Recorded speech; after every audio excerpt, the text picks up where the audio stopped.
നമസ്കാരം മക്കളെ, നമുക്ക് പഠിക്കാം. ഇന്ന് നമ്മൾ ടവർഗത്തിലെ 4ാമത്തെ അക്ഷരമാണ് പഠിക്കുന്നത്. ടവർഗത്തിലെ ആദ്യത്തെ അക്ഷരം ട, രണ്ടാമത്തെ അക്ഷരം ടായോടൊപ്പം ഹ ചേർത്തുച്ചരിക്കുന്ന ഠ. എന്ന അക്ഷരത്തിനോടൊപ്പം ആ എന്ന ശബ്ദമാണ് കേൾക്കുന്നത്. ഠ എന്ന രണ്ടാമത്തെ അക്ഷരത്തിൽ ട് എന്നതിനോടൊപ്പം ഹ എന്ന ശബ്ദമാണ് കേൾക്കുന്നത്. ഡ എന്ന മൂന്നാമത്തെ അക്ഷരത്തിൽ ഡായോടൊപ്പം ആ എന്ന ശബ്ദമാണ് കേൾക്കുന്നതെങ്കിൽ ധ എന്ന 4ാമത്തെ അക്ഷരത്തിൽ ഡായോടൊപ്പം ഡ പ്ലസ് ഹായാണ് കേൾക്കേണ്ടത്. ട് പ്ലസ് ആ സമം ട. ട് എന്ന അക്ഷരത്തിനോടൊപ്പം ആ ചേർത്ത് ഉച്ചരിക്കുന്നതാണ് ട. അടുത്തത് ട് എന്ന അക്ഷരത്തിനോടൊപ്പം ഹ ചേർത്ത് ഉച്ചരിക്കുന്നതാണ് ഠ. ട് എന്ന അക്ഷരത്തിനോടൊപ്പം ആ ചേർന്ന് ഉച്ചരിക്കുന്നതാണ് ട. ട് എന്ന അക്ഷരത്തിനോടൊപ്പം ഹ ചേർത്ത് ഉച്ചരിക്കുന്നതാണ് ഠ.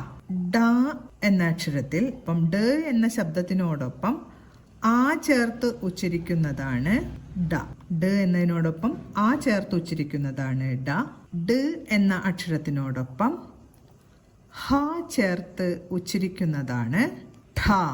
നമ്മളിപ്പോൾ പഠിക്കുന്ന ഠ. ഇനി നമുക്ക് ഠ എങ്ങനെ എഴുതണമെന്ന് നോക്കാം. ഇങ്ങനെ തന്നെയാണ് വ്യഞ്ജനാക്ഷരം എല്ലാ വർഗങ്ങളിലെയും ആദ്യത്തെ 4 അക്ഷരങ്ങളും വരുന്നത്. ആദ്യത്തെ അക്ഷരത്തോടൊപ്പം ഹ ചേർത്ത് ഉച്ചരിക്കുന്നതാണ് രണ്ടാമത്തെ അക്ഷരം.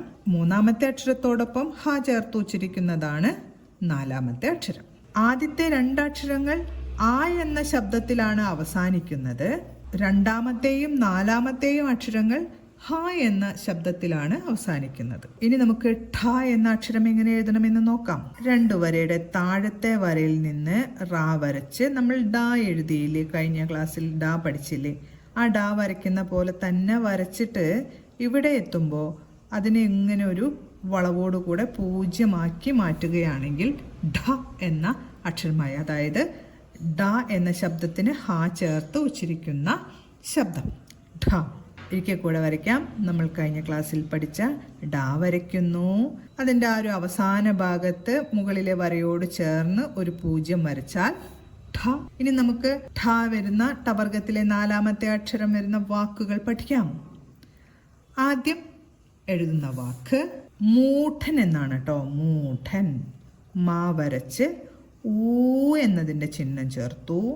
ഇനി ഠ എന്ന ഈ ഒരു അക്ഷരം വരയ്ക്കണം. മൂ ഠ എൻ, മൂഠൻ എന്ന് ഉച്ചരിക്കാം. മൂഠൻ. അടുത്ത് നമുക്ക് ഢക്ക എന്ന് എഴുതാം. ഠ ഠ ഖ. കായുടെ കൂട്ടക്ഷരമാണ് വേണ്ടത്. കായുടെ കൂട്ടക്ഷരം വരച്ചു. ഡക്ക ധക്ക. അടുത്ത് നമുക്ക് പ്രൗഢി എന്ന് എഴുതാം. പ്രൗ. പ്രാ വരച്ച് പ്രായോടൊപ്പം ഔവിൻ്റെ ശബ്ദമാണ് കേൾക്കുന്നത്. പ്രൗഢി പ്രൗഢി പ്രൗഢി. ഠ വരച്ച് ഇടച്ചിഹ്നം ചേർത്തു. പ്രൗഢി. അടുത്ത് നമുക്ക് ഠക്കാരം എന്ന് എഴുതാം. ഠ കാ. കാ എഴുതി ആ ഇടച്ചിഹ്നം ചേർത്തു. ഠകാരം ഠക്കാരം ഠക്കാരം. അടുത്ത് നമുക്ക് ഢീക്കൻ എന്ന് എഴുതാം. ഢീ. ഠ എഴുതി ഈ എന്ന ചിഹ്നം ചേർത്തു. ഢീ കൻ. കായുടെ കൂട്ടക്ഷരം വരച്ച് എൻ എന്ന അക്ഷരവും ചില്ലക്ഷരവും വരച്ചു. ഡീ കൻ ഢീഖൻ. അടുത്ത് നമുക്ക് ഠാലം എന്ന് എഴുതാം. ഠാലം. വാചകങ്ങൾ പഠിക്കുമ്പോൾ ഈ വാക്കുകളുടെയൊക്കെ അർത്ഥം ചേർത്തിട്ടുള്ള വാചകങ്ങൾ എഴുതാം കേട്ടോ. അപ്പം എല്ലാവർക്കും അർത്ഥം കൂടെ മനസ്സിലാവും. ഠാ ലം. ലാ വരച്ച് അമ്മിൻ്റെ ചിഹ്നം ചേർത്തു. ഠാലം. ഒരു വാക്കും കൂടെ എഴുതാം. ഢൗലം. അവസാനം എഴുതുന്ന വാക്ക് ഢൗലം. ഠ വരച്ച് ഔവിൻ്റെ ചിഹ്നം ചേർത്തു. ഠൗ ലം. ലാ വരച്ച് അമ്മിൻ്റെ ചിഹ്നം. ഢൗലം ഢൗലം. ഇന്ന് നമ്മൾ ടവർഗത്തിലെ 4ാമത്തെ അക്ഷരമായ ഠ ആണ് പഠിച്ചത്. ഠ വരുന്ന വാക്കുകളായ മൂഢൻ, പ്രൗഢി, ഢീ ധക്കൻ, ധക്ക, ഠക്കാരം, ഠാലം, ഢൗലം എന്നീ വാക്കുകളും പഠിച്ചു. ഇന്ന് നമ്മൾ പഠിച്ച എല്ലാ വാക്കുകളും ഠ എന്ന അക്ഷരവും പറഞ്ഞുകൊണ്ട് എഴുതി പഠിക്കാൻ ശ്രമിക്കണം. അടുത്ത ക്ലാസ്സിൽ കാണാം മക്കളെ. നമസ്കാരം.